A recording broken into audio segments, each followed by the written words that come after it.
His business, which were now being made to understand, he ran with Anambra State funds during his tenure. Also, do not employ non-Catholic. His unusual fun, flimsy excuses to fire the Pentecostal and Protestant that made their way into such company on the strength of competence.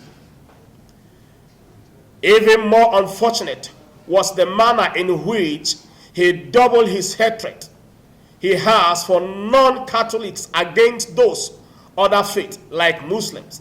Mr. Obi approached the Secretary's matters has no Christian likeness to it. It is Christianity. Christianity is all about living one's life, tolerance of others, even as Christ commanded us.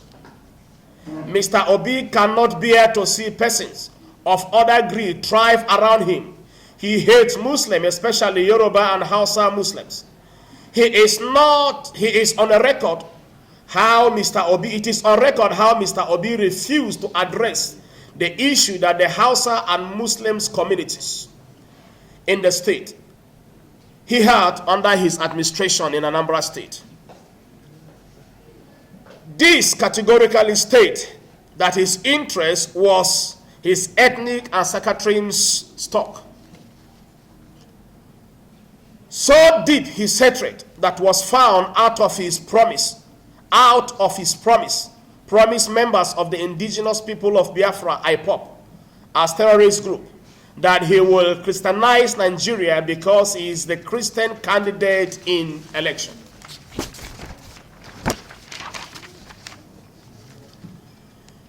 This proved from night vigils, the morning mass held credence to report the promise such he had with the terrorists. Gentlemen of the press, having stated this, we are certain that Mr. Obi directly or through his minors will attempt to dismiss the point we have raised. He will attempt to refute this known fact because in addition to the Antichrist attitude he has, Mr. Obi is also a Catholic chronic liar, one who lies so much that even his own children require documentary evidence when he speaks. In conclusion, the United Christian Youth Forum of Nigeria hereby warn Nigerians to beware of Labour Party presidential candidate, Mr. Peter Obi, who has assured the inner circuit that he will run a Catholic government if mistakenly elected as president.